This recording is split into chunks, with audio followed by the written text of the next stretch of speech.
Εγώ προσωπικά ξεκίνησα το πινκ-πονγκ στο Νέο Φάληρο. Τότε υπήρχε ένα πρόγραμμα ανάπτυξης στα σχολεία. Ήταν οι αδελφές Λουκά, οι οποίες ήταν υπεύθυνες για αυτό το πρόγραμμα. Αυτές με βρήκαν. Είχαμε μια πάρα πολύ καλή ομάδα τότε, με την Ειρήνη τη Βαφέα, τη Μαρία τη Στεργίου, τον Νίκο το Τσομπανάκη, μπορεί και να είναι και κάποιοι άλλοι που τους ξεχνώ. Ξεκινήσαμε στο σχολείο, υπήρχαν αυτά τα όμορφα, τα ωραία, τα πανελλήνια πρωταθλήματα, τα σχολικά, στα οποία πήρα μέρος και σαν αθλήτρια σε όλα τα σχολικά πρωταθλήματα, αλλά μετά και σαν διαιτήτρια. Από εκεί μου έχουν μείνει αυτές οι ωραίες ενάρξεις, δηλαδή δεν μπορώ να ξεχάσω το Ζήκο, τον Κωστόπουλο, που κάναν όλα αυτά τα ωραία, όλες αυτές τις ωραίες χορογραφίες. Ήμουν αθλήτρια για πάνω από 10 χρόνια. Σταμάτησα νωρίς. Θύμα κι εγώ αυτού του προβλήματος που διαιωνίζεται μέχρι και σήμερα, όταν τα παιδιά πηγαίνουν στο Λύκειο, σταματούν να δώσουν πανελλήνες, ήθελα να γίνω γιατρός, ήθελα να ασχοληθώ με το επάγγελμα της ιατρικής, οπότε αναγκαστικά σταμάτησα γύρω στη Δευτέρα Λυκείου. Έφτασα μέχρι τη δεύτερη θέση νεανίδων. Στα ομαδικά είχα διακρίσεις, γιατί ήμουν με ένα πολύ καλό σύνολο, μια πολύ καλή ομάδα με την Κατερίνα την Αντιοπούλου. Προπονητές, ήμουν στο Νέο Φάληρο, τότε δεν ήταν εύκολες οι μετακινήσεις των αθλητών. Εκεί είχα προπονητή τον αείμνηστο τον Νίκο τον Κωστόπουλο, τον αείμνηστο τον Μανώλη τον Κιακάκη, μετά τον Κώστα τον Κεχαγιά και κάπως έτσι άδοξα τελείωσε η πορεία μου σαν αθλήτρια. Ο Νίκος ο Κωστόπουλος εμένα σαν αθλήτρια με σημάδεψε. Συγκινούμε και μόνο που τον σκέφτομαι. Ήταν πολύ όμορφα. Εκεί υπήρχε η ομάδα σαν δέσιμο που τώρα δεν υπάρχει τόσο πολύ όλο αυτό. Δηλαδή ανήκαμε κάπου, ήμασταν μια οικογένεια. Ο Νίκος το στήριζε πάρα πολύ αυτό και μέσα από εκδηλώσεις οι οποίες δεν είχαν σχέση με το πινκ-πονγκ. Δηλαδή θα τρώγαμε μαζί όλοι μια φορά τη βδομάδα, θα κάναμε εκδρομές όλοι μαζί. Δηλαδή δεν ήταν μόνο προπονητής, ήταν και δάσκαλος. Κάτι που λίγο με τον καιρό έχει εξαλειφθεί αυτό. Ήταν πολύ ωραίες, χρυσές εποχές. Εγώ είχα την τύχη και επειδή το κάτω από τη γέφυρα ήταν και κοντά στο κλιμάκιο, ήμουν και στο κλιμάκιο. Που τότε οι αίθουσες ήταν, τώρα είναι η αίθουσα της Ξηφασκίας νομίζω. Ήταν καινούργιες, καταπληκτικές, είχα την ευκαιρία να παίξω με μεγάλα ονόματα τότε όπως είναι ας πούμε η Χριστίνα η Φίλη, η Μαρία Μητακίδου, η Μαρία Ημήρου βεβαίως. Με τον Καλίνικο τον Κρεάνκα βρισκόμασταν γιατί έμενε τότε στο παλιό Φαλιρέα. Ήμασταν πιο παρεΐστικο θα το πω, ήταν το άθλημα, ήταν πιο παρεΐστικο από ό,τι είναι τώρα. Δεν υπήρχαν αυτά τα ιδιαίτερα που τώρα ας πούμε ο αθλητής για να προοδεύσει υπάρχει αυτό το ιδιαίτερο, ήταν πιο ping-pong for all τότε. Αυτή τη διαφορά μπορώ να πω και ήταν λίγο πιο ρομαντικά τα πράγματα. Την κοινωνία την κάνουμε εμείς και το ρομαντισμό τον έκανε ο Νίκος ο Κωστόπουλος. Δηλαδή και τώρα να ήταν ο Νίκος πάλι με τον ίδιο τρόπο θα λειτουργούσε. Αυτή είναι η δική μου η γνώμη. Δεν έχει να κάνει δηλαδή με την εποχή, έχει να κάνει με τον άνθρωπο. Πιστεύω ότι όταν είσαι ρομαντικός γενικά. Και εγώ είμαι ρομαντική. Κάποια στιγμή γύρω στα 16 η οικογένειά μου αποφασίζει να μετακινηθεί στη Σαλαμίνα, όπου είχαμε μεγαλύτερο σπίτι, ήταν και οι δουλειές του μπαμπά εδώ. Και αυτό είχε ως αποτέλεσμα εγώ να θέλω να παίξω στον Τελαμώνα, αλλά υπήρχαν κάποια διαδικαστικά προβλήματα. Το Φάληρο δεν ήθελε να δώσει μεταγραφή να φύγω, οπότε δεν συνέχισα να παίζω. Δεν ήταν έτσι απλά οι μεταγραφές όπως είναι τώρα. Φεύγοντας από τον χώρο ως αθλήτρια, ο επόμενος ρόλος που με φέρνει ξανά στο άθλημα είναι ο ρόλος της μαμάς. Δεν ήθελα να ξαναγυρίσω στο άθλημα. Ήμουνα λίγο πικραμένη, γιατί δεν μπόρεσα να το συνεχίσω με τον τρόπο που ήθελα.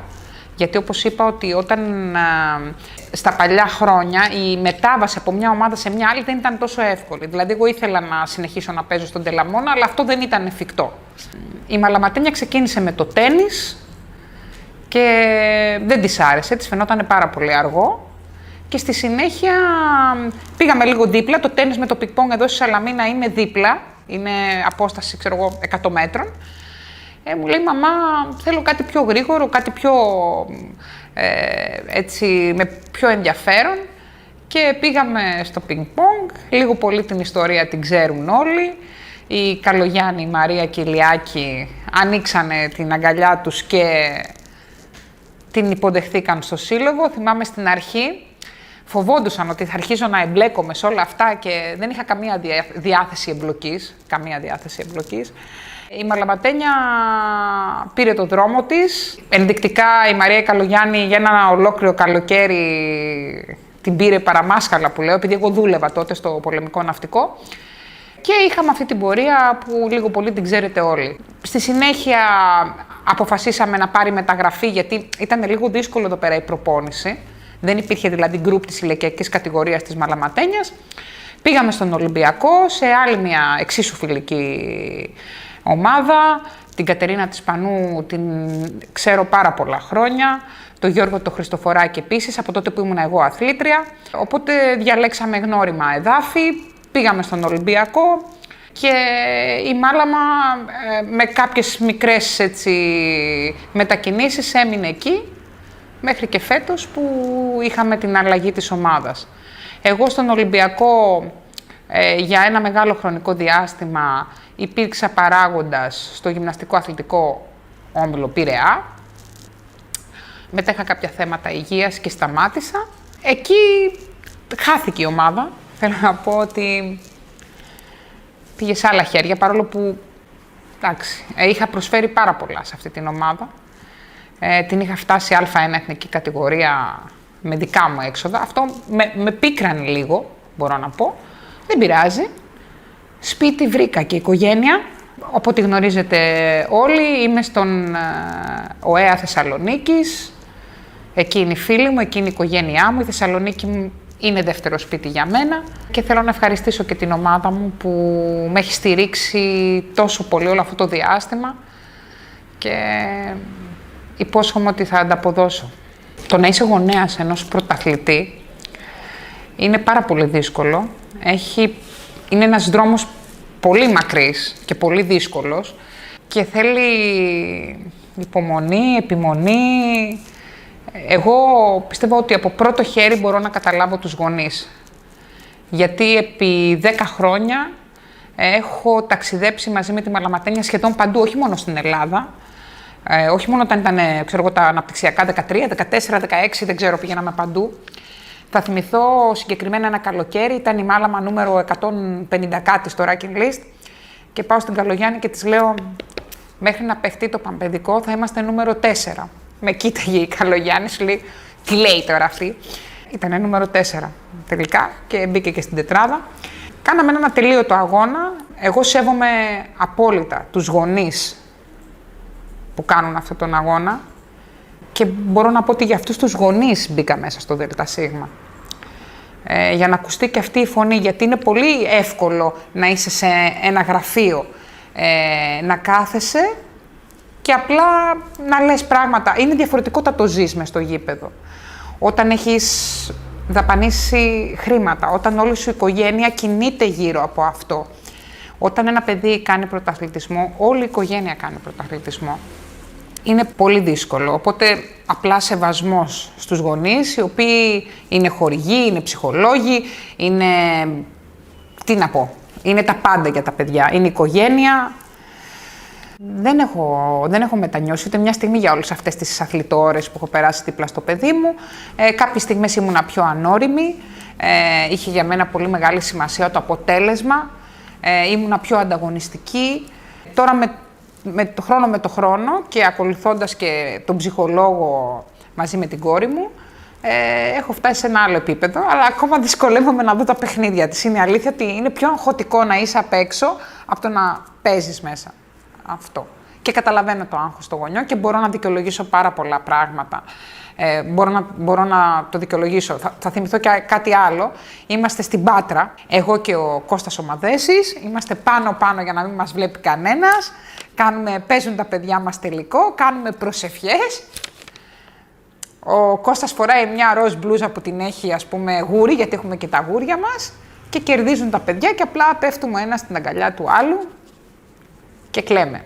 Και έχουν πάρει, ας πούμε, 10 πρωταθλήματα ο καθένας. Δηλαδή, δεν αλλάζει αυτό το συναίσθημα με τίποτα.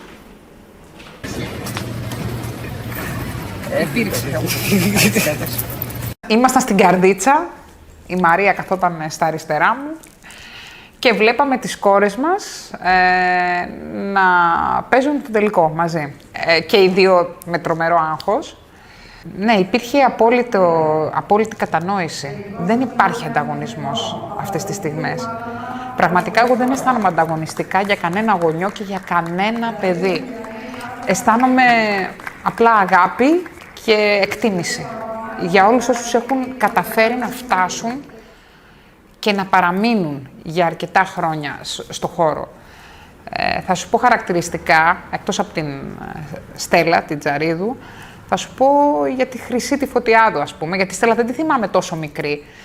Τη Χρυσή τη θυμάμαι με τους γονείς της, από το πρώτο μας μετάλλιο στο Μέτσοβο, με 2 κοτσιδάκια, να παίζει έχει παίξει με τη μάνα μου 100 φορές, ας πούμε. Εντάξει, αυτό το παιδί δεν μπορώ να το δω διαφορετικά από σαν παιδί μου, έτσι. Και είτε κερδίσει εκείνη είτε η μάλα μας, στο μεταξύ τους, εντάξει, υπάρχει, πάντα θες να είσαι πρώτος. Πάντα θες να είσαι πρώτος. Εγώ θέλω πάντα να είμαι πρώτη. Ό,τι και να κάνω, θέλω να είμαι πρώτη. Και γι' αυτό δουλεύεις. Αλλά δεν έχω πρόβλημα στο να χάσω από κάποιον που κάνει μια τίμια προσπάθεια. Έχω πρόβλημα όταν χάνω με τρόπους που δεν ενδείκνεται. Εγώ θα μιλήσω για τη διαδικασία που τελικά σε φέρνει να ασχοληθείς με τα κοινά. Γιατί εμένα αυτό συνέβη μια κέρια στιγμή. Τη στιγμή που αποστρατεύτηκα από το πολεμικό ναυτικό. Η ενασχόληση με τα κοινά είναι κάτι δύσκολο και πολύπλοκο. Και επειδή εγώ ό,τι κάνω θέλω να το κάνω καλά, διαφορετικά δεν το κάνω. Το είχα σκεφτεί, είχε περάσει από το μυαλό μου η διοίκηση. Είχε περάσει αρκετές φορές. Για να είμαι ειλικρινής, αισθανόμουν λίγο ανεπαρκής στην αρχή. Παρόλο που και διοίκηση είχα κάνει στο ναυτικό και από διάφορους κλάδους πέρασα, έκανα διάφορα πράγματα, δεν θεωρούσα ότι είχε έρθει η στιγμή να ασχοληθώ. Όταν μου έγινε η πρόταση, όταν έγινε αυτή η αλλαγή και μου έγινε η πρόταση από κάποιους ανθρώπους που είναι στο χώρο, ήμουνα wow, θέλω να το κάνω, ήθελα να το κάνω. Είχα την τρέλα. Το πινκ-πονγκ έχει γίνει αναπόσπαστο μέρος της καθημερινότητάς μου. Ήθελα να το κάνω και ήθελα να το κάνω καλά. Ήθελα να το κάνω όσο πιο τέλεια γίνεται. Γι' αυτό και η ενασχόλησή μου, στη διάρκεια αυτή της θητείας μου, ασχολιόμουν και πριν, διοργανώνοντας και μανατζάροντας εισαγωγικά την κόρη μου ή φτιάχνοντας κάποια ταξίδια για κάποια άλλα παιδιά. Οργανώνοντας. Εκεί κατάλαβα, όταν άρχισα να οργανώνω τα ταξίδια, να έρχομαι σε επαφή με το εξωτερικό και να έχω όλες αυτές τις επαφές και τις διεργασίες, κατάλαβα ότι μπορώ να το κάνω. Ήθελα χρόνο. Χρόνο δεν είχα μέχρι που αποστρατεύτηκα. Εκεί λοιπόν πήρα και την απόφαση, έκατσε καλά όλη η συγκυρία και ασχολήθηκα. Όταν λοιπόν μου έγινε αυτή η πρόταση να μπω στη διοίκηση, ήξερα ότι θα είναι κάτι πάρα πολύ δυνατό. Πρόκειται για μια μεταβατική περίοδο της Ομοσπονδίας. Πριν από αυτήν υπήρχε ένα προσωποκεντρικό καθεστώς.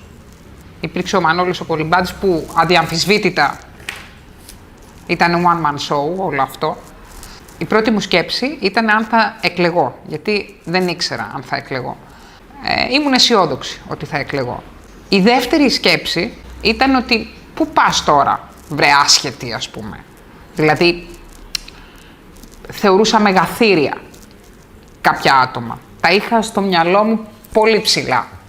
Ας πούμε, όταν άκουσα ότι θα ηγηθεί του συνδυασμού ο Κώστας ο Παπαγεωργίου, τον οποίο μέχρι τότε εγώ δεν τον ήξερα, δεν είχαμε μιλήσει, γιατί ας πούμε, από ό,τι σας είπα, υπήρχε παρελθόν και κάποιους τους γνώριζα. Τον Κώστα τον Παπαγεωργίου δεν τον γνώριζα προσωπικά. Τον έβλεπα μόνο να παίζει. Αισθανόμουν πολύ λίγη μπροστά τους. Η συνέχεια φυσικά με διέψευσε. Και οι ισορροπίες άλλαξαν. Ξεκινώντας λοιπόν αυτή η ομάδα που είχε ένα όνειρο, γιατί έτσι ξεκινήσαμε, είχαμε ένα όνειρο. Δεν ξέρω ποιος την έδωσε αυτή την ονομασία, το είχαμε ένα όνειρο. Εγώ ξέρω ότι βρέθηκα μέσα σε μία ομάδα με ετερόκλητα συμφέροντα. Ο καθένας είχε στο μυαλό του κάτι και προσπαθούσε γι' αυτό. Τι είχα εγώ στο μυαλό μου? Ντρέπομαι να το πω, αλλά θα το πω. Δεν είχα τίποτα. Δεν ήξερα πού πάνε τα 4. Δεν ήξερα τι μου γινότανε. Ξεκίνησα δειλά. Δεν ήθελα να πάρω καμία θέση. Πώς θα μπορούσα άλλωστε, με όλους αυτούς εκεί πέρα που πλαισίωναν τον πρόεδρο δίπλα. Ούτε στο καλύτερο όνειρό μου δεν είχα σκεφτεί κάτι τέτοιο. Χαιρόμουνα. Ήθελα να είμαι μέσα στην Ομοσπονδία και να βοηθήσω τα παιδιά. Έχω θέμα. Εγώ θέλω... νοιάζομαι για τους αθλητές μας. Νοιάζομαι για τους αθλητές μας που πιστεύω ότι περνούν μια δύσκολη φάση. Έγινε και συγκυρία με τον COVID.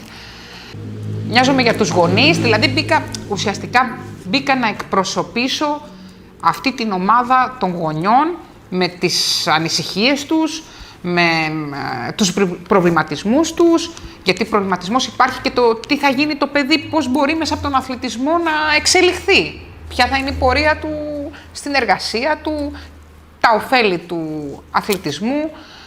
Αυτή η περίοδος κράτησε περίπου, έπεσε και ο COVID, κράτησε περίπου, μάλλον λιγότερο από 1 χρόνο. Πάνω στον 1 χρόνο, κατάλαβα ότι δεν ήμουν λίγοι. Ότι κάποιοι άλλοι που πουλούσαν ακριβά τον εαυτό τους ήταν λίγοι. Κατάλαβα ότι είχα πάρα πολλές δυνατότητες, αλλά όχι μόνο ότι είχα δυνατότητες, ότι είχα και θέληση. Ότι είχα και χρόνο να κάνω πράγματα. Έτσι ξεκίνησε μέσα μου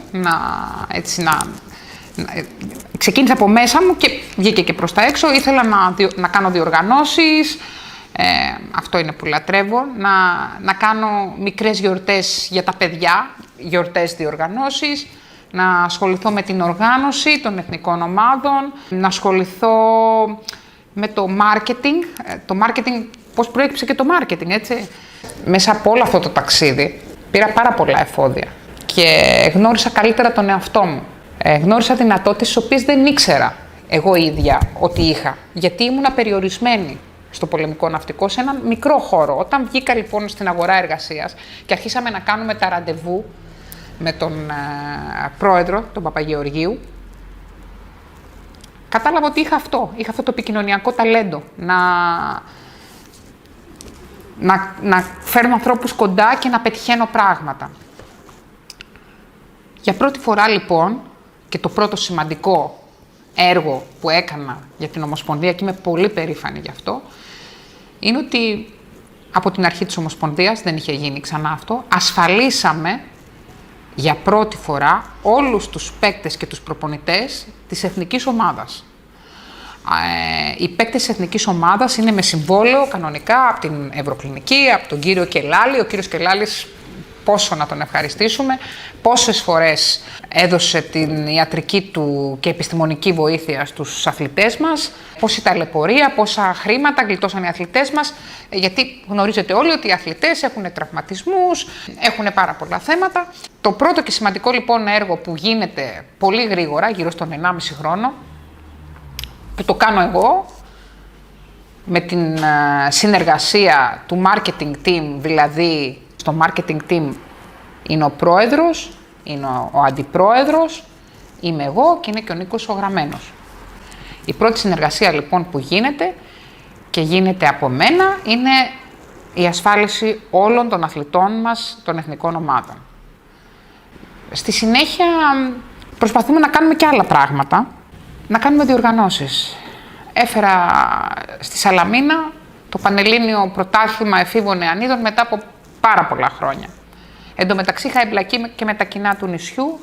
Αυτή τη στιγμή είμαι υπεύθυνη στην Επιτροπή Αθλητισμού για όλες τις αθλητικές διοργανώσεις του νησιού. Κάνουμε ένα αδιαμφισβήτητα πολύ πετυχημένο Πανελλήνιο Πρωτάθλημα Εφήβων Νεανίδων. Δεν είχε ξαναγίνει. Εντάξει, οι υποδομές, οι εγκαταστάσεις δεν είναι super wow, αλλά θεωρώ ότι δώσαμε μία έγκλη στο θεσμό και ένα boost. Αυτό είχε και τις αντιδράσεις του βεβαίως. Δεν θα είναι όλοι ευχαριστημένοι, ό,τι και να γίνει. Εγώ θα πω ενδεικτικά ότι για το Πανελλήνιο Εφηβικό Πρωτάθλημα με προϋπολογισμό, ισολογισμό κτλ. Ότι βρέθηκαν πάνω από 15.000 ευρώ χορηγίες. Και είμαι πολύ χαρούμενη που το νησί μου και οι επιχειρηματίες του νησιού στηρίζουν με αυτόν τον τρόπο τις αθλητικές διοργανώσεις, όπως και ο Δήμος και ο Δήμαρχός μου, ο κύριος Παναγόπουλος. Στη συνέχεια φέρνω το Πανελλήνιο Πρωτάθλημα Αντρών-Γυναικών. Γιατί τα λέω αυτά, θεωρώ πολύ σημαντική την ανάληψη των Πανελληνίων Πρωταθλημάτων.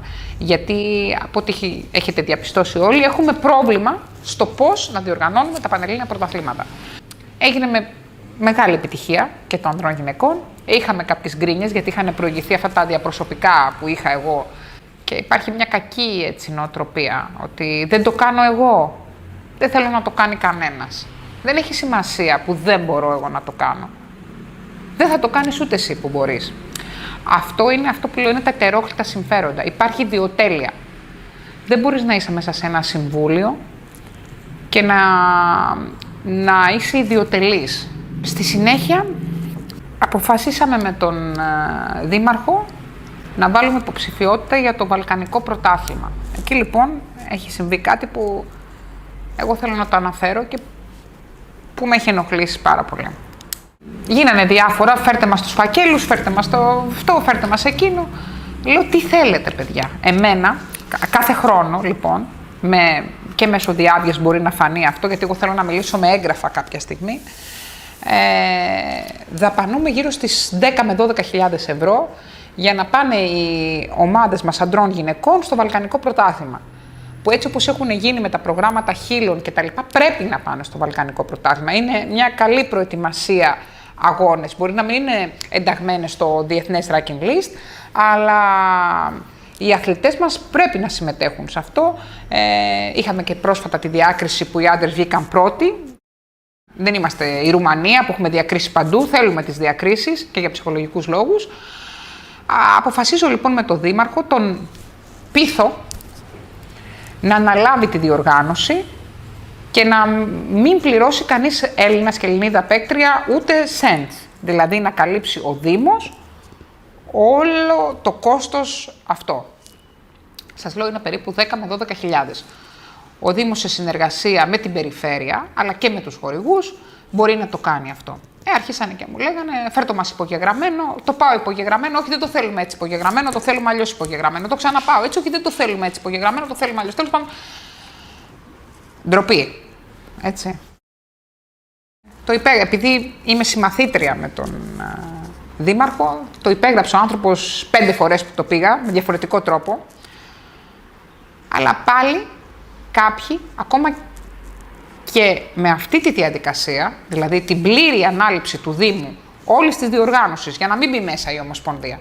Γιατί συνήθως αυτά, επειδή έχουν συγκεκριμένο budget, δηλαδή η Βαλκανική Ένωση σου λέει ότι εγώ μέχρι τόσα θα δώσω. 80 ευρώ, 80 ευρώ, 100. Δεν γίνεται αυτά που έχουμε 200-250 στα tournaments, στα award. Συνήθως μπαίνεις μέσα. Οπότε αναλαμβάνει ο Δήμος και αυτό. Να μην πληρώσει τίποτα η Ομοσπονδία. Απλά να κάνουμε δωρεά στους αθλητές μας όλη αυτή τη διοργάνωση. Πάλι υπήρξε ένας συγκεκριμένος άνθρωπος, ο οποίος παρόλο που είχε ψηφιστεί από το ΔΣ, είχε περάσει οριακά πέρασε, να γίνει, δεν ήθελε να το κάνω εγώ. Δεν ήθελε να το κάνει η Σαλαμίνα. Δεν θέλει να υπάρχω. Θέλει να σβηστώ από το χάρτη, να μην υπάρχω. Δεν γίνεται να μην υπάρχω.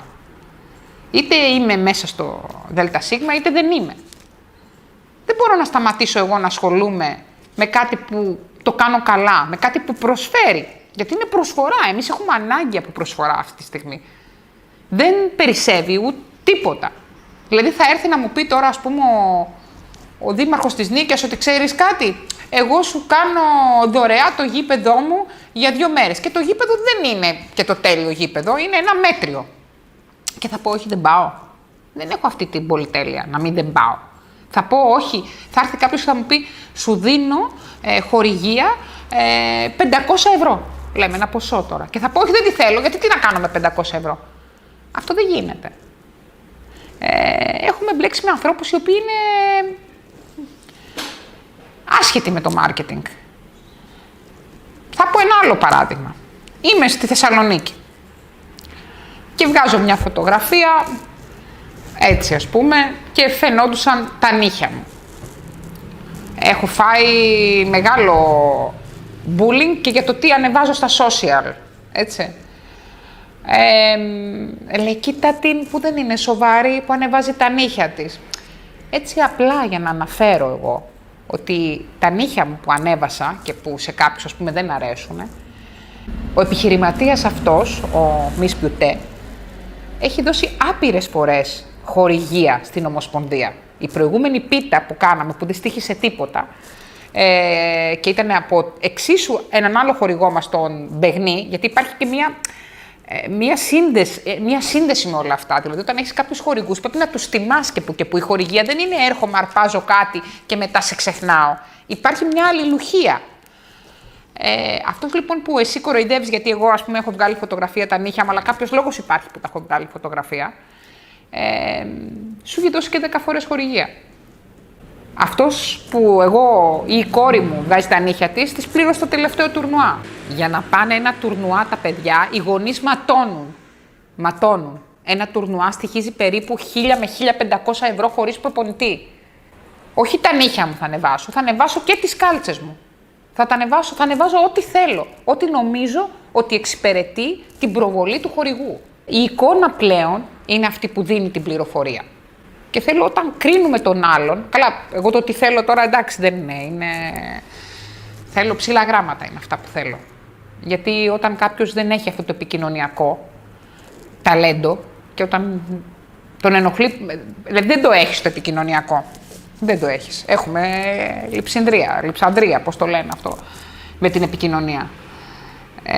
Δεν θες να το έχουν και οι άλλοι. Δηλαδή πώς θα επικοινωνήσει η Ομοσπονδία, πώς θα το κάνεις όλο αυτό.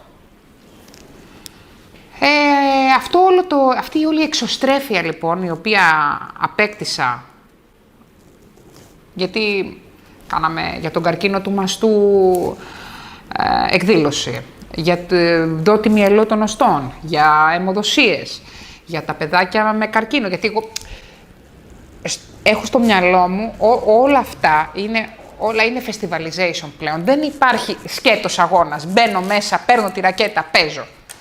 Υπάρχει όλο αυτό που λέγαμε και πριν, το ρομαντικό, επί εποχή Κωστόπουλου. Υπάρχει ένα σύνολο πραγμάτων που σε κάνει δυνατό σαν άθλημα. Υπάρχει η σύνδεση με τα άλλα αθλήματα, με την τοξοβολία, με το τένις, Δεν μπορείς να είσαι μόνος σου στη μέση του πουθενά. Μόνος σου δεν μπορείς να κάνεις τίποτα. Αυτή είναι η δική μου η γνώμη. Υπάρχει επικοινωνιακό κενό στην Ομοσπονδία, μεγάλο επικοινωνιακό κενό. Υπάρχουν άνθρωποι οι οποίοι είναι ξεροκέφαλοι, δεν θέλουν να ακούσουν τίποτα άλλο. Πιστεύουν ότι τα ξέρουν όλα. Εγώ δεν τα ξέρω όλα, συγγνώμη. Κάνω λάθη, γιατί κάποιοι είναι και αλάνθαστοι. Κάνω λάθη. Τι να κάνω. Ούτε τα ξέρω όλα, λάθη κάνω και σωστά όμως. Ο Τέρπος βοήθησε πάλι με μια σοβαρή χορηγία την Ομοσπονδία. Ήταν οι λογιστές. Ο ορκωτός λογιστής μπήκε μέσα από τον Τέρπο. Όλο το ποσό αυτό το βρήκε ο Βαγγέλης ο Τέρπος, που ήταν ένα αρκετά μεγάλο ποσό. Να μου πεις, δεν σωθήκαμε ρε ξένια με τις χορηγίες ή με τις διευκολύνσεις ή ξέρω εγώ, τι να μου πει εμένα ας πούμε που έκανε στην πίτα. Εντάξει, τι να σου πει η πίτα.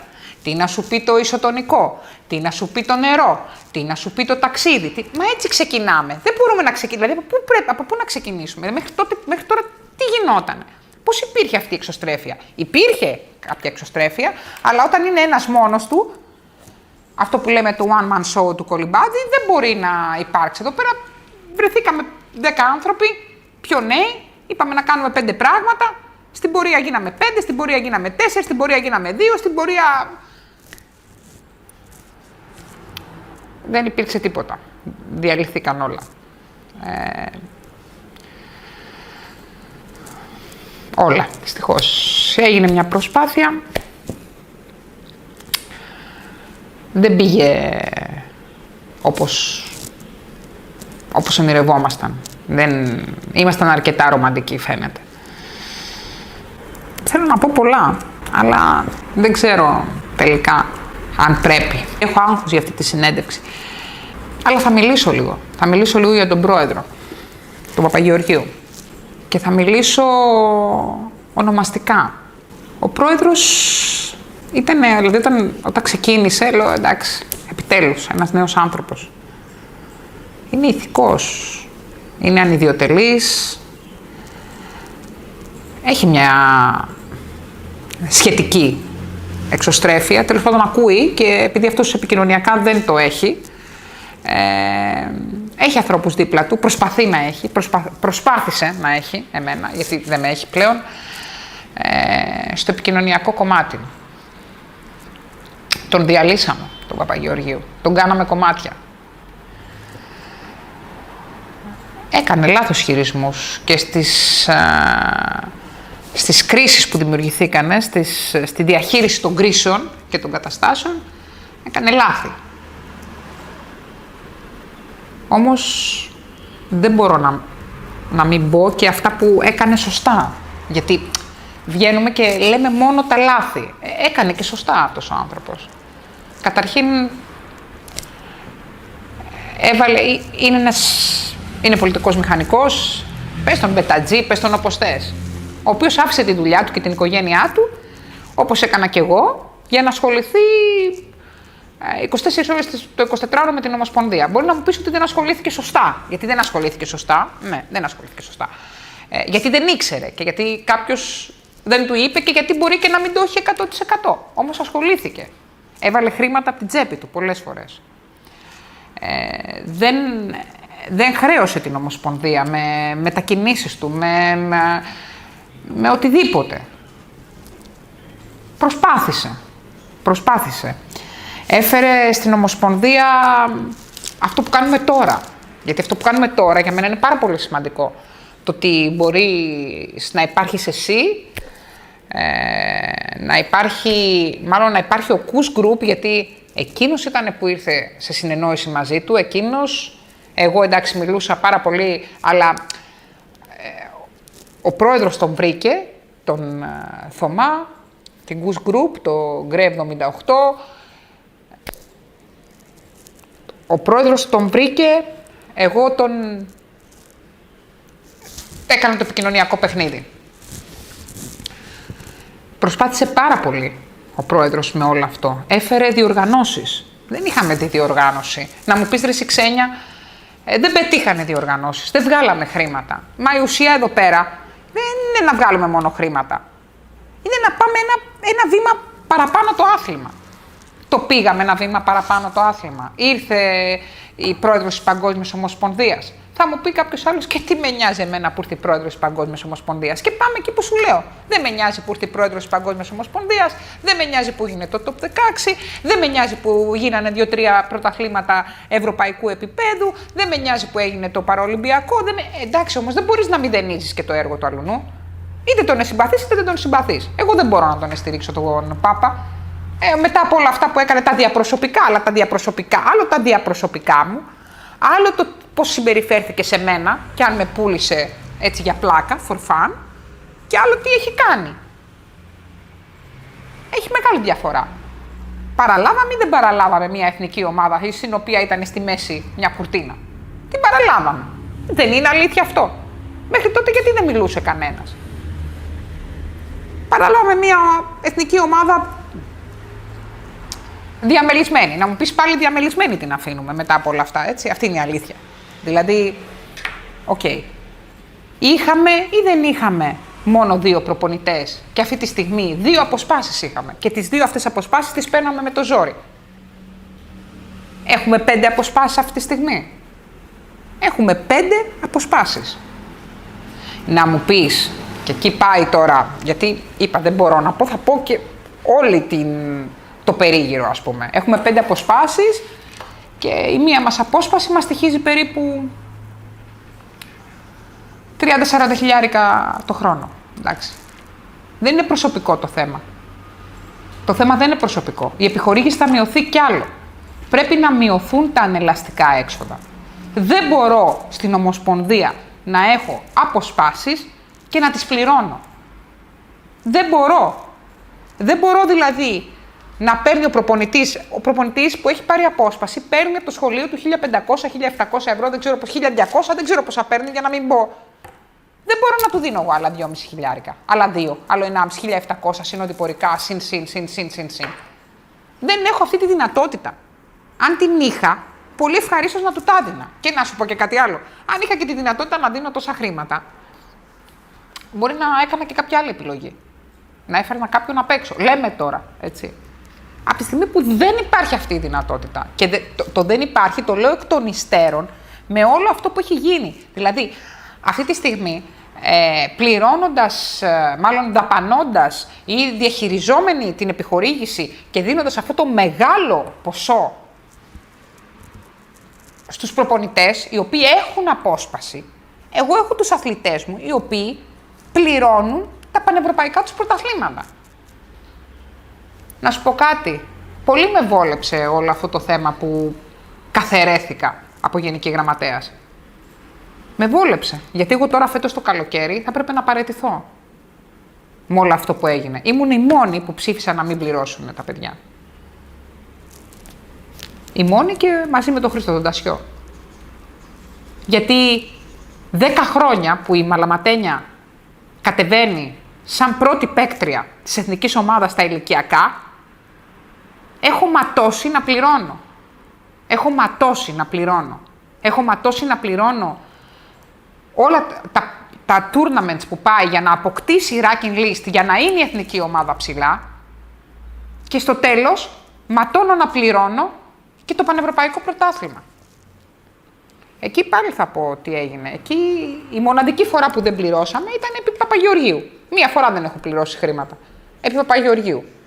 Εντάξει, δέχτηκε πιέσεις ο Παπαγεωργίου για να μην πληρώσουν οι αθλητές. Αλλά δεν μπορώ να μην το πω. Μία φορά δεν έχω πληρώσει. Ούτε βαλκανικό, ούτε πανευρωπαϊκό στα 10 χρόνια, 11 που είναι η Μαλαματένια που πρωταγωνιστεί στις μικρές ηλικίες. Αυτή τη φορά δεν την πλήρωσα, ήταν τώρα. Ο Παπαγεωργίου δεν είναι μόνος του. Είναι αυτό που είπαμε και πριν.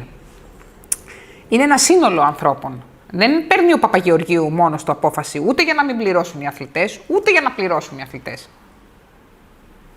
Επηρεάζεται. Επηρεάζεται άσχημα από κάποιους ανθρώπους.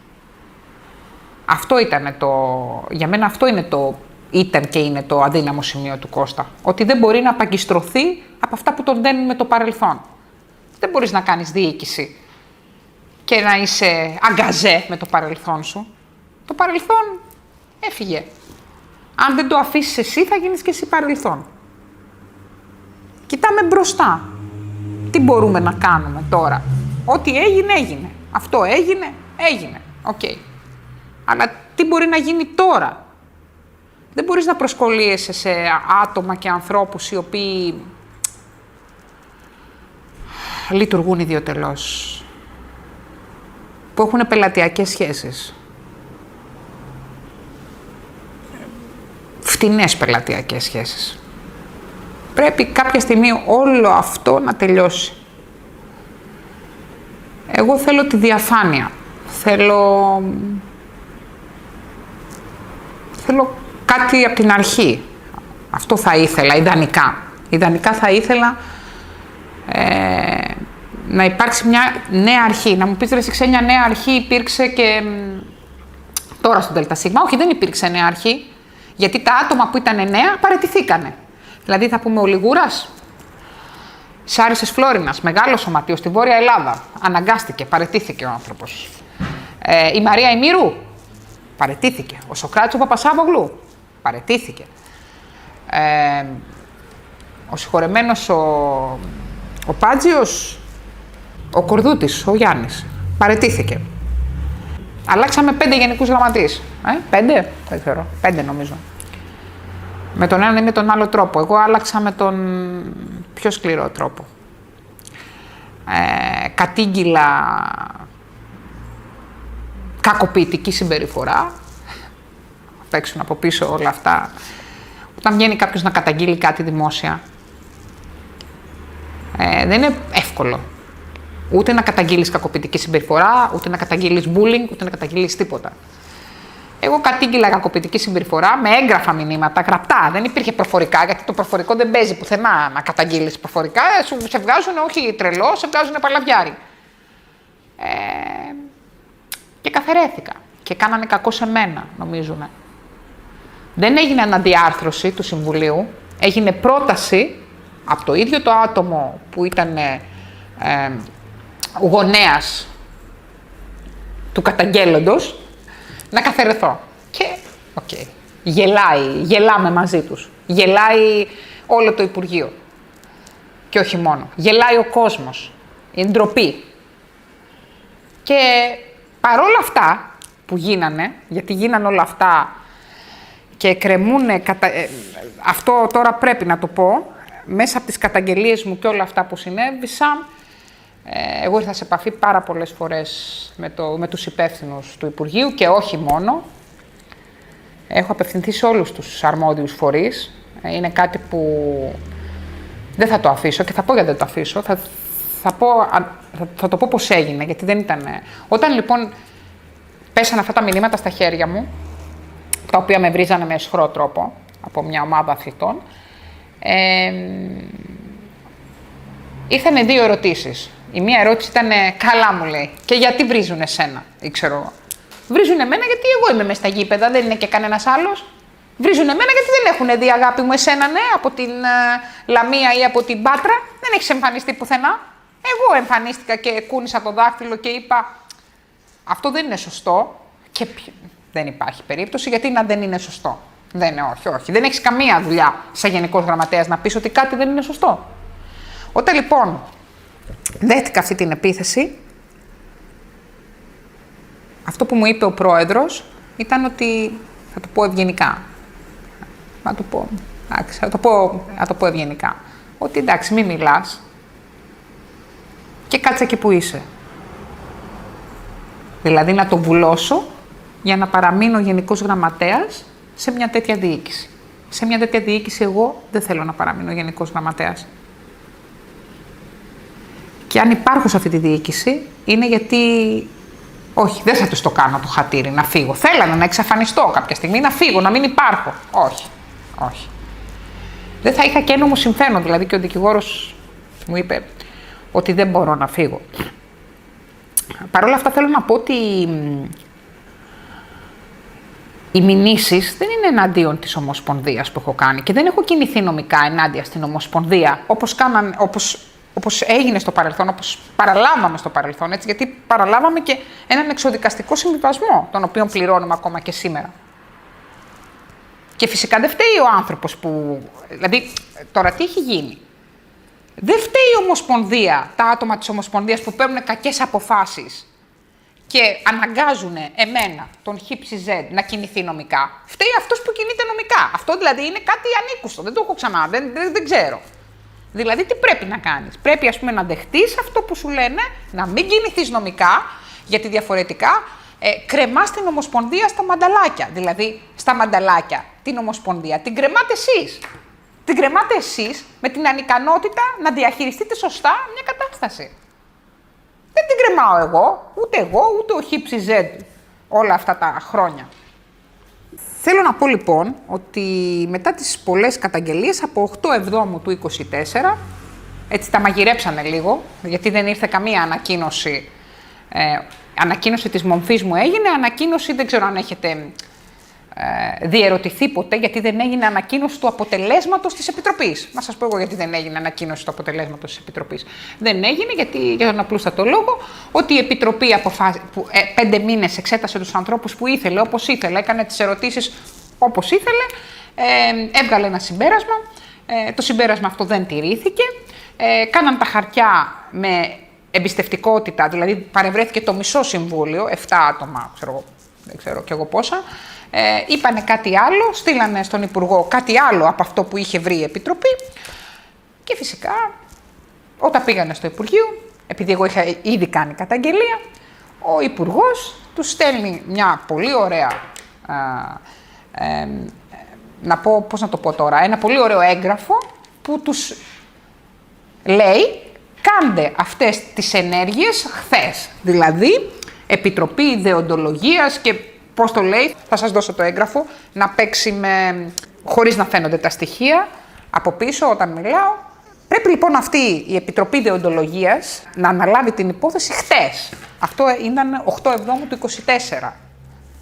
Ερχόμαστε τώρα κοντά στον Αύγουστο και οι αθλητές αυτοί, χωρίς να καν να απολογηθούν, δεν κρίθηκε αναγκαίο να απολογηθούν για τις απειλές κατά της σωματικής μακεραιότητας, καλούνται στην εθνική ομάδα. Και μιλάμε τώρα για αθλητές που δεν είναι και στα 10 πρώτα ονόματα του ελληνικού ραγκ, το καλά του πανευρωπαϊκού και του παγκοσμίου δεν υπάρχουν. Μιλάμε για αθλητές οι οποίοι είναι πολύ χαμηλά. Δεν παίζουν καν στην Α1 εθνική κατηγορία. Τώρα αυτό καταλαβαίνετε ότι υπάρχει κάποια σκοπιμότητα σε όλο αυτό.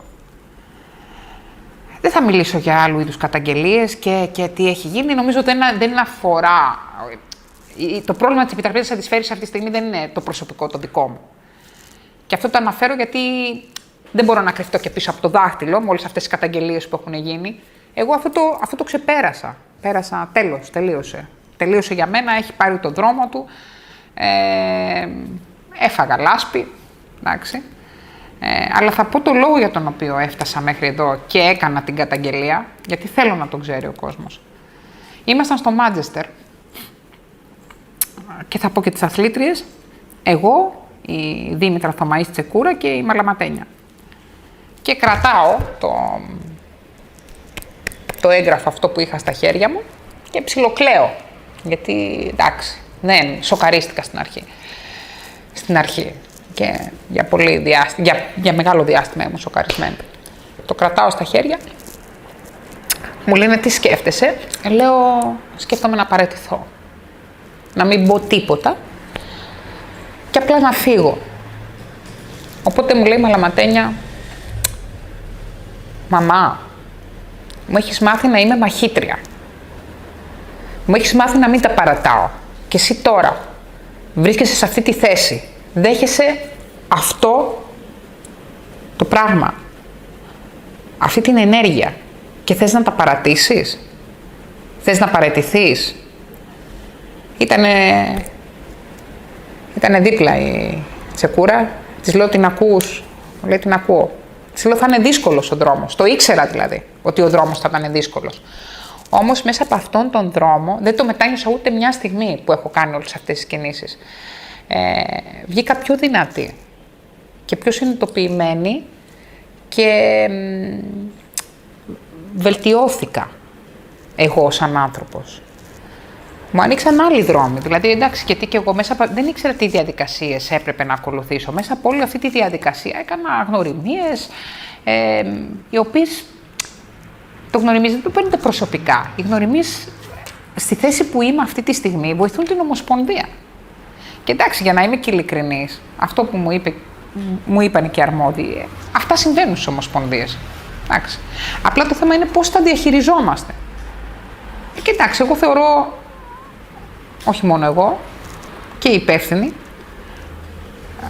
του Υπουργείου, ότι δεν το διαχειριστήκαμε σωστά. Δεν το διαχειριστήκαμε όπως προβλέπεται. Όσον αφορά το ΑΣΕΑΔ, που είχαμε κάποια αποτελέσματα, το ΑΣΕΑΔ μιλούσε για το διαδικαστικό της υπόθεσης. Δεν μιλούσε για το κομμάτι το ηθικό. Αυτό δεν είναι κομμάτι του ΑΣΕΑΔ. Και όπως επίσης ακόμα, έτσι απλά για να γνωρίζει και ο κόσμος, το σκεπτικό του ΑΣΕΑΔ δεν έχει έρθει στα χέρια μου. Δηλαδή δεν ξέρουμε το ΑΣΕΑΔ τι έχει πει. Δεν ξέρουμε τίποτα ακόμα. Υπάρχει μία γραμμή. Και αυτό επίσης το έχω το έγγραφο. Δεν υπάρχει δηλαδή ένα σκεπτικό. Γιατί μπορεί στο σκεπτικό πάνω του ΑΣΕΑΔ να παίρνει και ένσταση, έτσι. Δεν το γνωρίζουμε ακόμα μετά από τόσο. Είναι λίγο χρονοβόρα όλη αυτή η διαδικασία. Εγώ λοιπόν μέσα από την καταγγελία αυτή, αυτό που ήθελα να κάνω, το πέτυχα. Ήταν να μιλήσουν όλοι αυτοί που δέχονται κακοποιητική συμπεριφορά και να μπουν κάποια όρια. Κάποια όρια σε αυτούς που έχουν αυτές τις συμπεριφορές. Αυτό που μου είπανε πάλι είναι ότι, γιατί καμιά φορά ήμουν έτσι και έλεγα ωραία, χάλασα μερικές χιλιάδες ευρώ, πολλά βράδια να κλαίω, πολλά νεύρα, Ευτυχώς έχω ανθρώπους κοντά μου που με στηρίζουν, ώρες γιατί ακόμα και τώρα δεν το κρύβω, μιλάω με κοινωνικές λειτουργούς και με ψυχολόγους, γιατί έχω μπει σε ένα πρόγραμμα το οποίο υποστηρίζει άτομα που έχουν δεχτεί τέτοιες ενέργειες. Και λέω, και τι κέρδισα? Ξεκινάμε από κάπου. Δηλαδή, όταν θα ξαναγίνει κάτι, δεν είσαι από το μηδέν. Υπάρχει κάτι. Κάποιοι έχουν μιλήσει και έχουν μιλήσει πολύ. Και αυτό δημιουργεί ένα προηγούμενο. Ένα προηγούμενο για να υπάρχουν επεμβάσεις όταν θα πρέπει. Αν το άφηνα να κυλήσει, μπορεί τα πράγματα να ήταν χειρότερα. Η ερώτηση λοιπόν που μου κάνουν όλοι το τελευταίο διάστημα, μάλλον πάρα πολύ, όχι όλοι, είναι ότι αν θα διεκδικήσω τη θέση του Προέδρου ή ξέρω εγώ κάποια άλλη θέση. Είναι πάρα πολύ νωρίς τώρα που δίνουμε τη συνέντευξη για να πω κάτι τέτοιο. Αφήνω ανοιχτά όλα τα ενδεχόμενα σε αυτή τη φάση. Σίγουρα θα ασχοληθώ με τα διοικητικά της Ομοσπονδίας. Ήθιστε το καλό πράγμα να αργεί να βγει προς τα έξω. Δηλαδή οι αποφάσεις για να μην καούν, να αργούν να ανακοινωθούν. Βέβαια ξέρω από πρώτο χέρι ότι κάποιοι έχουν μπει σε μια διαδικασία έτσι προεκλογική. Και είχα και κάποιες συναντήσεις οι οποίοι μου λένε εντάξει, ας πούμε, εσύ δεν θα γυρίσεις όλη την Ελλάδα. Παιδιά, εγώ την έχω γυρίσει όλη την Ελλάδα 3 χρόνια. Έχω πάει παντού. Το θέμα είναι να μην έχουμε μικρή μνήμη. Να μην έχουμε μικρή μνήμη. Να θυμόμαστε λίγο, να βάλουμε το μυαλό μας να λειτουργήσει και να θυμόμαστε λίγο τι έχει γίνει. Έτσι, ποιοι πήρανε τις αποφάσεις. Λέμε για τον Παπαγεωργίου ότι πήρε λάθος αποφάσεις. Οκ. Ότι δεν λειτουργήσε όπως θα έπρεπε στις καταστάσεις κρίσεων που δημιουργηθήκανε. Ο Παπαγεωργίου, επαναλαμβάνω, δεν ήταν μόνος του. Έτσι, επαναλαμβάνω.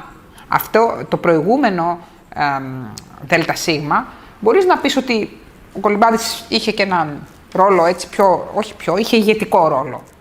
Που και πάλι δεν ήταν μόνος του. Οι αποφάσεις πάρθηκαν ομαδικά. Τι παραλάβαμε? Ποιες αποφάσεις παραλάβαμε? Δηλαδή, εμένα μου φαίνεται τραγικό ότι κάποιοι που έχουν πάρει αποφάσεις λάθος, με κόστος για την Ομοσπονδία, έρχονται τώρα και εμφανίζονται σαν μεσσίες. Εντάξει, τώρα αυτό δεν μπορεί να γίνεται. Άνθρωποι που μεταξύ τους, ας πούμε, είχαν σκοτωθεί, ξαφνικά κάνουν ένα παρεάκι και δεν είναι κακό αυτό. Να σου πω την αλήθεια, δείχνει μια εξέλιξη, έτσι, ότι μπορείς να συνεργαστείς με έναν άνθρωπο που στο παρελθόν δεν τα έχεις βρει. Είναι θεμιτό. Αλλά να είναι θεμιτό και από τους άλλους όταν το κάνουν. Δηλαδή, να είναι θεμιτό και από μένα. Αν ξαφνικά πω, τώρα είπα τι είπα, αλλά τελικά, τώρα που γυρίζει μπάλα, θα πάω με αυτόν. Δηλαδή, δεν μπορεί να κρίνεις μόνο τους άλλους και το να κρίνουμε συνέχεια τους άλλους, που ήταν μια τακτική κατά κόρον έπαιξε σε αυτό το ΔΣ, να κρίνουμε, να είμαστε πίσω από ένα mail, να γράφουμε, να απαντάμε, να απαντάμε. Πιο πολύ δεν εξυπηρετεί σε κάτι το να κρίνεις τον άλλον. Το να κρίνεις τον άλλον που είναι εκεί έξω και έχει hands-on, τα χέρια μες στις λάσπες. Αυτό που θα πω λοιπόν για τη διαχείριση των κρίσεων και των καταστάσεων είναι ότι γίνανε λάθη και από αυτό το συμβούλιο και από το προηγούμενο. Απλά το προηγούμενο μας χρέωσε και κάποιες χιλιάδες ευρώ. Έτσι. Ενώ τώρα αυτό μας ξεχρέωσε και κάποιες χιλιάδες ευρώ. Για να τα λέμε και τα πράγματα όπως έχει. Υπήρχαν άτομα που ήταν και στα 2 συμβούλια μέσα. Οπότε χαίρουν και τις 2 καταστάσεις. Το θέμα είναι τι κάνουμε τώρα. Όταν με το καλό εκλεγεί το νέο ΔΣ, θα έρθει αντιμέτωπο με πολύ δύσκολα θεματάκια. Ένα από αυτά τα δύσκολα θεματάκια είναι η παραμονή μας στο ΣΕΦ. Το ΣΕΦ δεν θα μπορεί πλέον να φιλοξενεί την εθνική ομάδα. Εγώ σαν Ξένια έχω ένα πλάνο στο μυαλό μου, Και τι θα πω και το εξής. Το έλεγα και σήμερα το πρωί που είχα μια συζήτηση. Δαπανούμε 40.000 ευρώ το χρόνο για τον εθνικό προπονητή. Σωστά, σωστά. Δαπανούμε, ξέρω, 1.500 είναι στο ΣΕΦ και 20.000 ευρώ το χρόνο για το ΣΕΦ. Σωστά, σωστά. Ποιοι υποφελούνται του αθλήματος από αυτό το κόστος? Οι αθλητές της Αττικής. Όμως, η ιστορία έχει δείξει ότι τις εθνικές ομάδες τις στελεχώνουν κατά κόρον παιδιά τα οποία βρίσκονται στη Βόρεια και Νότια Ελλάδα. Πώς λοιπόν επωφελούνται οι αθλητές της Βόρειας Ελλάδας από όλα? Δηλαδή έχω μία διαχείριση, δηλαδή είναι σαν να δίνεις χαρτζηλίκι, έτσι θα το πω απλά. Στο ένα σου παιδί και το άλλο σου να το αφήνεις χωρίς χαρτζηλίκι. Εμένα λοιπόν αυτή η λειτουργία όλη της εθνικής ομάδας δεν μου αρέσει. Στο μυαλό μου λοιπόν, αν αναλάμβανα κάποιο σημαντικό ρόλο στη διοίκηση, γιατί και να αναλάβω και να μπορούσα να συνεργαστώ έτσι, με αυτούς, δεν έχει σημασία η θέση. Αν θες λοιπόν τη γνώμη μου, τη θέση την κάνουμε μόνοι μας εμείς, από όποια θέση και να είσαι, δηλαδή εγώ όπου και να με βάλουν, αυτό που είναι να κάνω θα το κάνω και τις ιδέες που έχω να πω θα τις πω. Όταν λοιπόν βρίσκεσαι σε μια τέτοια οικονομική κατάσταση, μπορείς να κάνεις 2-3 πράγματα. Εγώ λοιπόν θα έλεγα να μην υπάρχει το ΣΕΦ, που δεν θα υπάρχει έτσι κι αλλιώς, να υιοθετήσουμε ένα τύπου Γερμανίας με κάμπ, τα οποία θα γίνονται σε όλη την Ελλάδα για τους αθλητές 2 μήνες πριν τους αγώνες ή 2 αγώνες προετοιμασίας. Να μην υπάρχει εθνικός προπονητής, να λειτουργούμε μόνο με αποσπάσεις, να υπάρχει ένας τεχνικός ο οποίος θα οργανώνει την κίνηση σε όλη την Ελλάδα. Έχουμε τέτοιους και στα σώματα ασφαλείας. Δεν μπορούμε να διαθέσουμε ανθρώπους χωρίς να στοιχίσουν τίποτα στην Ομοσπονδία. Θέλετε να στοιχίζουν 300 ευρώ τα οδηπορικά τους? Δηλαδή, με το κόστος, ας πούμε, που αυτή τη στιγμή είναι ο εθνικός προπονητής, ο ένας εθνικός προπονητής, ο οποίος εξυπηρετεί μόνο την Αττική, για να μην πω ότι είναι το personal του πρωταθλητή μας, να πω ότι εξυπηρετεί όλη την Αττική. Εντάξει, δεν θα πω ότι είναι το personal, θα το πω όμως και αυτό. Γιατί εμείς τώρα δεν θέλουμε εθνικό προπονητή, δεν θέλουμε personal, θέλουμε εθνικό προπονητή. Δεν έχουμε.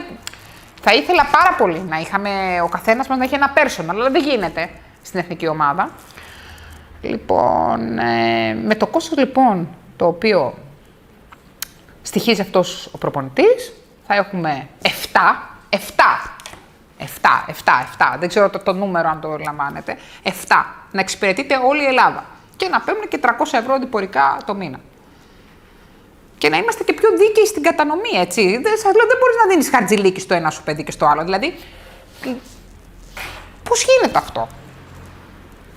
Πώς γίνεται σωματεία? Εγώ δεν μπορώ να καταλάβω και όλα τα σωματεία, αυτά τα μεγάλα, να μου πεις μιλάνε. Ναι, μιλάνε τα σωματεία. Τέλος πάντων, στο μυαλό μου, επειδή είχα παρακολουθήσει διάφορα σεμινάρια, είχα βρεθεί και στο δεύτερο σεμινάριο γυναικών, εκεί που είχαν κάνει όλοι μαζί, τον Γκαζέτα το κάνει αυτό. Είχε, ας πούμε, διάφορα προγράμματα ευρωπαϊκά. Το άλλο που σκέφτομαι δηλαδή εγώ είναι τα ευρωπαϊκά προγράμματα, τα Εράσμους. Πρέπει δηλαδή αυτά δίνουν μέχρι και 400.000 ευρώ. Ας πούμε, το βόλεϊ τρέχει 2 τέτοια προγράμματα. Εμείς γιατί δεν μπορούμε να το κάνουμε αυτό? Έχουμε άξιους επιστημονικούς συνεργάτες που μπορούν να το κάνουν. Αλλά φυσικά αυτό για να το κάνεις δεν μπορείς να μην μιλάς ούτε αγγλικά, ας πούμε. Εντάξει, δεν γίνεται. Δηλαδή πρέπει λίγο να δούμε και τα abilities και τι ικανότητες έχει κάποιος τον οποίο ψηφίζουμε, έτσι. Δεν μπορούμε να ψηφίζουμε έναν άνθρωπο ο οποίος να ταξιδεύει όλη την Ευρώπη χωρίς να ξέρει αγγλικά. Δηλαδή να το έχουμε και ένα διερμηνέα μαζί. Ή ξέρω εγώ να μην μπορεί να διαβάσει ένα έγγραφο ή να μην ξέρει ελληνικά, έτσι. Το ίδιο. Δεν μπορώ να έχω έναν ξένο προπονητή και να μην ξέρει ελληνικά. Πώς θα συνεννοηθεί με τους παίκτες? Θα μου πεις πού θα γίνονται οι αγώνες? Στις έδρες. Στις έδρες. Ας ρίξουμε λοιπόν λίγο και στα σωματεία. Ας σταματήσει αυτή καταρχήν η αφέμαξη των σωματείων. Πρέπει να σταματήσει. Δηλαδή, δεν μπορούμε μόνο να παίρνουμε από τα σωματεία και να μην δίνουμε τίποτα. Δεν μπορούμε μόνο να παίρνουμε από τους γονείς και να μην δίνουμε τίποτα. Δηλαδή, Τι δίνουμε εμείς, τι προσφέρουμε σε αυτά τα παιδιά? Προσφέρουμε την αίθουσα του σεφ, λέει. Μου έχει πει πολλές φορές κάποιος. Προσφέρουμε την αίθουσα του σεφ και μια καλής ποιότητας προπόνηση. Ναι, αλλά δεν την προσφέρουμε σε όλα τα παιδιά. Την προσφέρουμε μόνο σε αυτά που έχουν την τύχη, γιατί είναι τυχαίο γεγονός, να βρίσκονται στην Αθήνα. Πόσα ταλέντα μας έχουμε χάσει από τη Βόρεια Ελλάδα? Εγώ έχω αδυναμία στη Βόρεια Ελλάδα. Πόσα ταλέντα έχουμε χάσει από τη Βόρεια Ελλάδα? Πόσα ταλέντα έχουμε χάσει από τη Βόρεια Ελλάδα? Γιατί στη Νότια Ελλάδα και κάτι γίνεται. Έχουμε και ένα ψιλοχλιμάκιο, έχουμε το Σωτήρι το Ζήκο, κάτι γίνεται. Στη Βόρεια Ελλάδα, τι?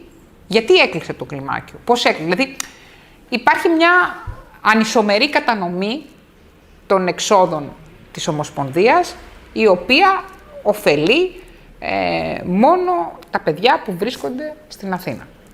Δηλαδή, κοιτάει τώρα, ας πούμε, η Τζαρίδου ή η άλλη κοπέλα, η Αλεξούδη, να περάσουν στην Αθήνα για να έρθουν να κάνουν και προπόνηση. Δηλαδή, άμα δεν περάσουν στην Αθήνα και περάσουν στη Θεσσαλονίκη, το κόβουν το πινκ-πονγκ.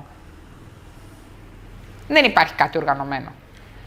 Εμένα λοιπόν αυτή είναι η γνώμη μου. Για να μειωθούν τα έξοδα, καταρχήν πρέπει να υπάρχει μείωση των εξόδων. Θα ξεκινήσουμε από εκεί. Δεν γίνεται να μην υπάρξει μείωση των εξόδων. Και για να μειωθούν τα έξοδα, δύο πράγματα μπορούν να συμβούν.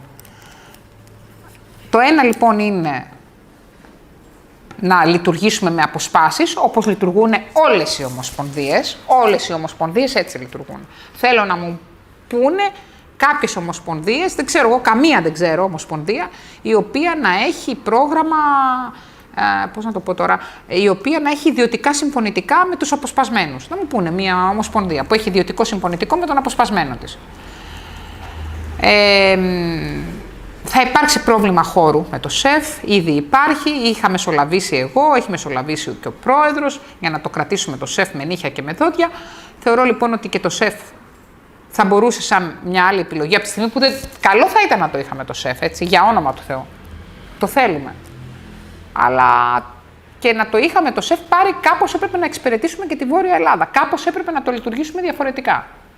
Το ότι υπάρχουν συμφέροντα τα οποία δεν αφήνουν να λειτουργήσει διαφορετικά όλο αυτό, εντάξει, αυτό νομίζω ότι μπορεί να το καταλάβει ο καθένας μας. Θέλουμε να λειτουργήσουν με τους επιστημονικούς μας συνεργάτες, να πάμε μπροστά με προγράμματα. Προγράμματα που έχει για κορίτσια που ζουν σε απομακρυσμένες περιοχές, να πούμε για τα νησιά, να πούμε για την Κρήτη, να πούμε για τη Χίο. Πρωταθλήτρια Ελλάδος φέτος στις Κορασίδες ήταν Χιώτισσα. Να πούμε, δηλαδή αυτά τα παιδιά τώρα εκεί πέρα, τι προετοιμασία κάνανε, ποιος ήτανε, δηλαδή ασχολείται κανένας μαζί τους, υπάρχει κάποιος προγραμματισμός? Δεν υπάρχει προγραμματισμός, στο λέω εγώ. Επίσημα έχω ζητήσει πολλές φορές προγραμματισμό από τον επικεφαλή εθνικό προπονητή και δεν υπάρχει. Δεν υπάρχει προγραμματισμός, δεν υπήρχε παρουσιολόγιο μέχρι πρότινος, δεν υπήρχε κλίση μέχρι πρότινος, δεν υπήρχε τίποτα. Υπήρχε μόνο ιδιοτέλεια, να το πω, για μένα. Από τους δύο λοιπόν που γνωρίζουμε ότι θα βάλουν υποψηφιότητα. Κατά αρχήν γνωρίζουμε ότι θα υπάρχουν δύο. Θέλω να πω εγώ λοιπόν σαν ξένια, έτσι, από αυτά που ακούω, αυτή τη στιγμή δεν υπάρχει κανένας, έτσι όπως επίσημα. Οπότε μόνο υποθέσεις μπορούμε να κάνουμε. Εγώ θα μιλήσω λοιπόν, γιατί έτσι σκιαγραφούνται δύο άτομα, αλλά θα ήταν ευχάριστη έκπληξη να υπάρχει κάποιος τρίτος ανάμεσα σε αυτούς τους δύο. Θα μιλήσω και για τους δύο, αυτούς που είναι τα πιθανά άλογα της κούρσας. Θα μιλήσω πρώτα για τον πρόεδρο. Τον πρόεδρο εγώ δεν μπορώ να τον στηρίξω πλέον. Τον αγαπάω τον Κώστα. Κάποια στιγμή του λέω, γιατί μου φέρθηκες έτσι ρε Κώστα, γιατί εγώ πολλά από τα πράγματα που έκανα στην αρχή, από τις ενέργειες, τις έκανα για τον Κώστα. Μπορεί να ακούγεται κάπως αυτό, αλλά εμένα μου αρέσει να μου δίνει inspiration, έμπνευση, ο αρχηγός, αυτός που είναι μπροστά. Εγώ θέλω να ακολουθήσω. Πολλοί νομίζουν ότι δεν θέλω να ακολουθώ. Θέλω να ακολουθώ. Μ' αρέσει να ακολουθώ. Και πολλά πράγματα που έκανα από την αρχή τα έκανα για τον Κώστα. Δεν είχα κάποιο στο μυαλό μου, δεν είχα τίποτα πίσω. Δηλαδή δεν υπήρχε πίσω. Υπήρχε μόνο κάνω αυτό που μου λέει. Τον Κώστα όμως μετά από όλα αυτό τον καταλαβαίνω. Είπα και από την αρχή, είναι ένας άνθρωπος ανιδιοτελής, ηθικός, οικογενειάρχης, που προσπάθησε, που βρέθηκε κατά τύχη σε αυτή τη θέση. Το κακό με τον Κώστα είναι ότι ουσιαστικά τον επέλεξαν και μαζί με τον Κώστα που τον επέλεξαν και που τον βάλανε σαν λύση ανάγκης στη θέση αυτή, δεν επέλεξε τους συνεργάτες του. Δηλαδή ήταν μια περίεργη φάση όλη αυτή. Τον Κώστα δεν μπορώ να τον στηρίξω. Και είναι τελείως προσωπικό όλο αυτό. Κάποια στιγμή λοιπόν του λέω ρε Κώστα, γιατί πήγες απέναντί μου? Και μου λέει, Ξένια, εγώ δεν ήμουν απέναντί σου. Εγώ πάντα από τη μεριά αυτή ήμουνα. Εσύ πήγες απέναντι. Ο Κώστας πήρε μια απόφαση. Πήρε την απόφαση να στηρίξει 2 φίλους του. Μαζί με αυτούς τα πέσει, δυστυχώς. Και λέω δυστυχώς, γιατί έχει να δώσει ο Κώστας το άθλημα. Είχε να δώσει. Δεν είχε καλούς συμβουλάτορες δίπλα του και δεν είχε και ανθρώπους. Με εμπιστεύτηκε κάποια στιγμή, γιατί με εμπιστεύτηκε ο Κώστας. Αλλά μας σπάσαν εύκολα. Ήμασταν εύκολος στόχος, γιατί κάποιοι το κάνουν επαγγελματικά όλο αυτό, κατάλαβες. Εγώ με τον Κώστα δεν ήρθαμε στην Ομοσπονδία για να κερδίσουμε κάτι. Μπορεί κάποιοι να λένε, γιατί λένε κιόλας, ότι να μην είναι οι γονείς στο ΔΣ. Συγγνώμη, έτσι να κάνω μια ερώτηση. Ποια ομοσπονδία υπάρχει χωρίς να υπάρχουν γονείς μες στο ΔΣ? Ποιος ενδιαφέρεται περισσότερο από τους γονείς? Δεν υπήρχε μέσα ο μπαμπάς Παπαγεωργίου, δεν υπήρχε ο μπαμπάς Κωνσταντινόπουλος, δεν υπάρχει Κιούφι, δεν υπήρχε ο Λαγογιάννης, δεν υπήρχε ο Μάκρας, δεν υπήρχε. Ποιοι γονείς ήταν αυτοί που δεν υπήρχαν? Αλλά ξαφνικά τώρα που εμφανίστηκα εγώ, ας πούμε, που εγώ υπήρχα και αθλήτρια, έτσι, για πολλά χρόνια. Υπήρξα και αθλήτρια. Κάποιοι δεν υπήρξαν καν αθλητές. Και πάλι υπήρξαν στο Συμβούλιο. Ο Κώστας λοιπόν κάποια στιγμή μου είχε πει ότι όλοι μου έχουν πει ότι, μάλλον όλοι, η παρέα του, του έλεγε ότι θα τον προδώσω. Αλλά μου λέει, έχω ανάγκη να εμπιστευτώ κάποιον. Εντάξει, είχε πνιγεί κάποια στιγμή. Και θα σε εμπιστευτώ. Εντάξει. Αυτός με πρόδωσε. Αλλά αισθάνθηκα κάποια στιγμή, το έχω πει κιόλας, το έχω δηλώσει και θα τη χρησιμοποιήσω την έκφραση. Αισθάνθηκα σαν απατημένη γκόμενα. Δηλαδή τα έκανα όλα, έδωσα πολλή ενέργεια από τον εαυτό μου και στην πρώτη δύσκολη είπε συγγνώμη, αλλά τα φιλαράκια μου έχουν προτεραιότητα. Και το θέμα δεν είναι ότι τα φιλαράκια έχουν προτεραιότητα, είναι ότι το πιστεύει. Δηλαδή, ότι εξακολουθεί και το πιστεύει, ότι ξέρεις, τρώει αυτό το παραμύθι. Γι' αυτό το λόγο, δυστυχώς, δεν θα μπορέσω να τον στηρίξω, τον Κώστα. Πιστεύω όμως ότι μπορεί. Πιστεύω ότι θα μπορούσε να είναι μια επιλογή, δηλαδή είναι προσωπικό το θέμα που δεν μπορώ να τον στηρίξω. Δεν είναι γιατί δεν τον πιστεύω, απλά μετά από όλα αυτά που έχουν δημιουργηθεί μεταξύ μας, μου είπανε κιόλας κάποιοι, γύρισέ το λίγο, υποστήριξέ τον. Γιατί δεν θέλουμε τον άλλον, ας πούμε, που λέει ότι θα βάλει. Όχι, δεν μπορώ να το κάνω. Δεν μπορώ. Ξέρεις τι, δεν θα είμαι εγώ. Λυπάμαι για τον Κώστα που έχασε έναν καλό συνεργάτη. Βεβαίως, αν τελικά εκλεγεί, θα συνεργαστώ μαζί του. Δηλαδή, δεν είμαι άνθρωπος που επειδή λέω δεν σε στηρίζω, όταν θα βρεθούμε στο κοινό συμβούλιο με τον Κώστα, όπως κάνουν κάποιοι άλλοι, δηλαδή, δεν την πάω την Ξένια, σε ό,τι και να πει τι θέλει να κάνει το βαλκανικό. Όχι, δεν θα το κάνει το βαλκανικό. Τι θέλει, την πρόοδο του αθλήματος. Όχι, δεν θα το κάνω αυτό. Από όποια θέση και να είναι, αν οι απόψεις μου συμπίπτουν με τις δικές του ή πάμε προς το ίδιο, και το έχω κάνει και μετά από όλα αυτά που έχουν δημιουργηθεί. Δηλαδή, έχω ψηφίσει υπέρ του σε πράγματα που πιστεύω ότι είναι σωστά. Δηλαδή, θεωρώ ότι αυτή είναι η σωστή διοίκηση. Δεν είναι δεν βάζω το προσωπικό μου. Το προσωπικό μου είναι αυτό που λέω ότι εντάξει, συγγνώμη Κώστα, αλλά δεν μπορώ τώρα με όλα αυτά που έχουν γίνει να σε στηρίξω προσωπικά, σαν Ξένια, σαν ψήφο, σαν σωματείο. Όμως, αν εκλεγείς με το καλό και συμφωνούμε κάπου, θα ψηφίσω υπέρ, θα στηρίξω, αν είσαι πρόεδρος θα στηρίξω τη θέση την οποία θα με βάλεις, δηλαδή θα συνεργαστώ με όλους, έτσι, θα συνεργαστώ και με τον Κώστα, αν χρειαστεί. Τώρα να πάμε για τη δεύτερη υποψηφιότητα η οποία ακούγεται. Ακούγεται για τον Τάκη, τον Τζόβολο. Τι να πω τώρα για τον Τάκη. Δεν ξέρω τι να πω.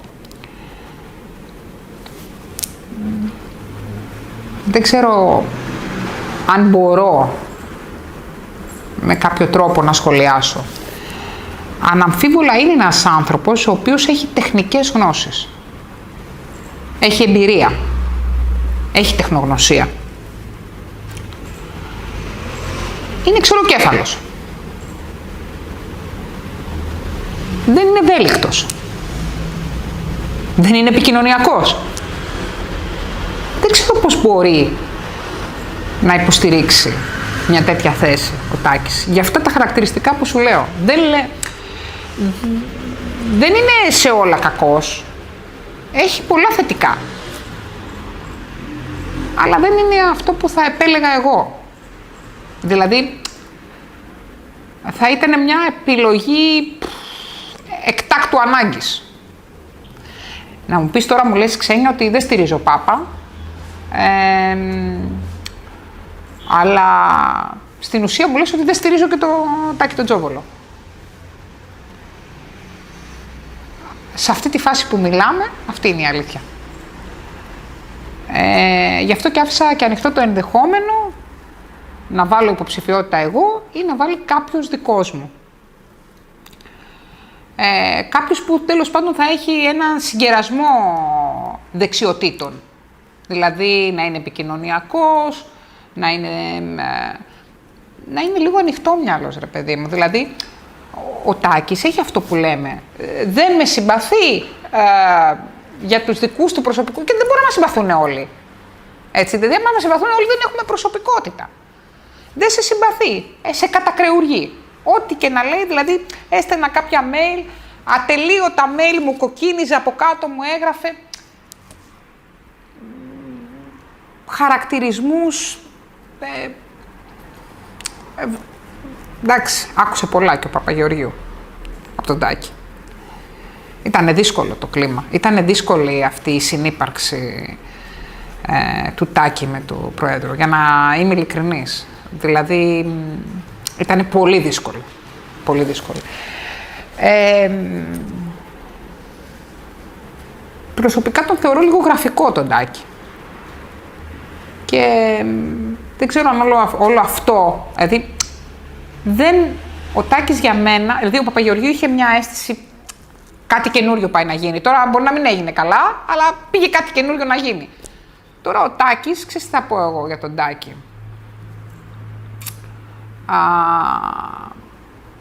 Δεν ξέρω πώς τη λένε την έκφραση, αλλά ξέρω εγώ, ξαναζεσταμένο φαγητό, ξέρω εγώ δεν είμαι και λάτρης του φαγητού, έτσι ξαναζεσταμένο φαγητό δεν τρώω. Δεν τρώω.